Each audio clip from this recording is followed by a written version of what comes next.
Welcome to the Hunger Games, the 74th annual Hunger Games. May the odds be always in your favor. Quoting the new movie Hunger Games that I recently saw a few days ago. Now, for new viewers of my channel, this is a spoiler alert. For those of you who haven't seen Hunger Games, Alex Jones made a good review of it last week. I saw it a couple of days ago, and I was waiting until I wanted to get some information, all that together, to show the parallels of why we're living in that Hunger Games style if we don't stop what's going on right now. Now, this is a spoiler alert for those of you who haven't seen it, so don't look up at the links or anything else if you want to see the movie yourself. Overall, my opinion is it was a good movie, based on the acting. Woody Harrelson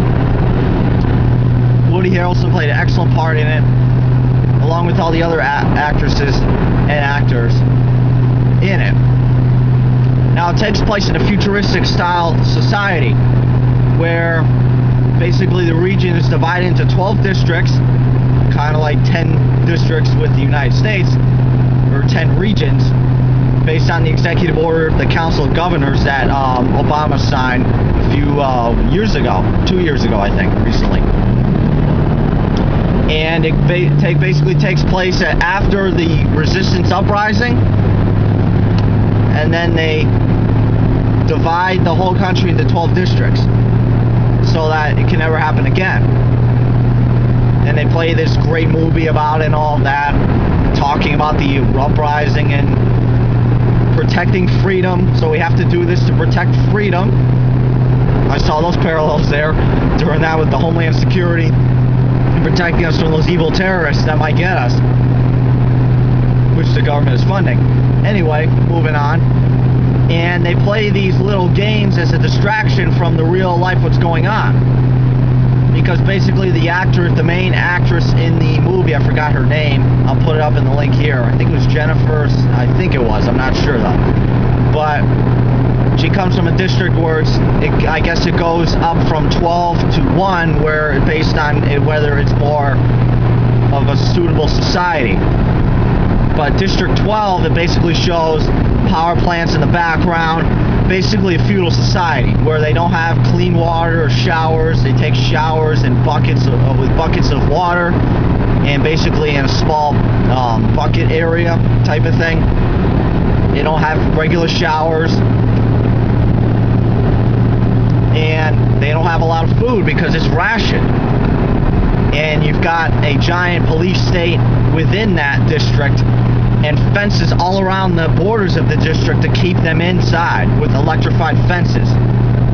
And you have police members in white uniforms walking around with helmets on, with eye shields on. And the parallels were amazing in this movie.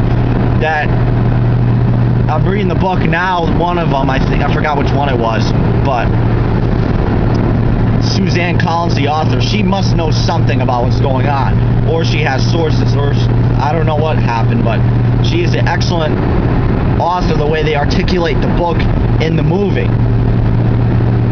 And it's basically all United Nations Agenda 21. You can see that in the first 5 minutes of the movie, where people are hurled into this one little area, a square kind of type of thing, like Victory Square, 1984, where nobody is really happy about what's going on, and the only person who's happy is the one who's announcing the Hunger Games, because it's all distraction.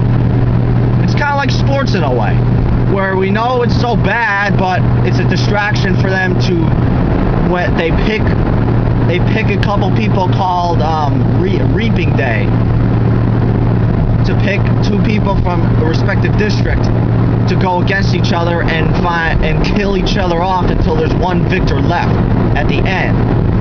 And they get all lavish gifts and stuff like that when they win, supposedly win. But it's all about, it's kind of like a tribal thing, because it's all natural in humanity, where people feel like they want to be part of a winning team. So they have this lavish festival for the 24 members involved, two from each district, and they kind of go do battle on a battlefield where it's all, and even the genetic engineering, they have the genetic engineering involved with it, with bees and birds, mockingjays they're called, in the movie. I keep saying documentary. It's a movie, and it's all genetically enhanced bees, birds, and tigers that look like gorillas put together, basically genetically modified animals. And it's the future if we don't stop what's going on. The first part is the media. The media is obviously controlled in that. It's basically like a Truman Show in the media type of thing, where everything's controlled from the background, where they have producers in the background telling what to do. It's all a choreographed TV show, basically. And the people, you have effeminate men walking around. I'm not kidding. Effeminate men prancing around in the movie. Everyone's wearing pink or bright colors, green, big makeup on, big giant costumes, green and pink everywhere.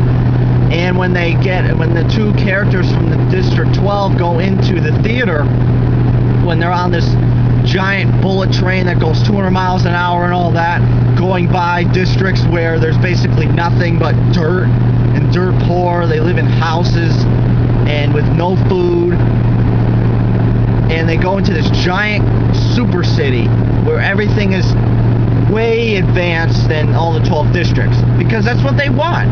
They want to have their own little city where they have all the technology for themselves. It's all blocked off from everything else. Meanwhile, we're in 10 or 12 other districts where we're basically living on dirt poor and have no showers. Basically a third world country, because it's easier to control us that way through feudalism.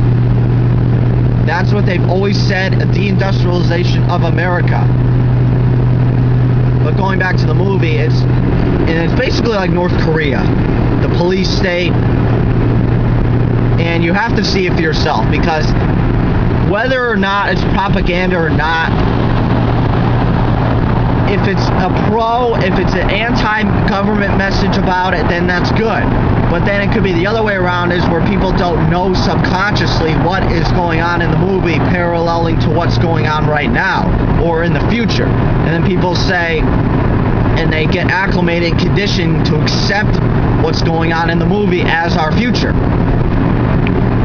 And I have 3 recommendations for this, for movies that parallel the Hunger Games. First one is The Truman Show, basically the movie choreographed part of the Hunger Games. The second one is Equilibrium. It was a movie in the 1990s by, I forgot the director's name, but Christian Bale was the main actor in it. Basically, it's a society where all feelings are outlawed, and the police crack down on people, the sense offenders, they call them in the movie.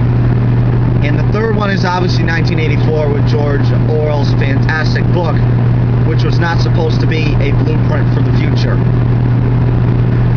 So that's my review. I'll put Alex Jones's reviews of the Hunger Games along with Mike Adams, the Health Ranger from naturalnews.com, along with this video.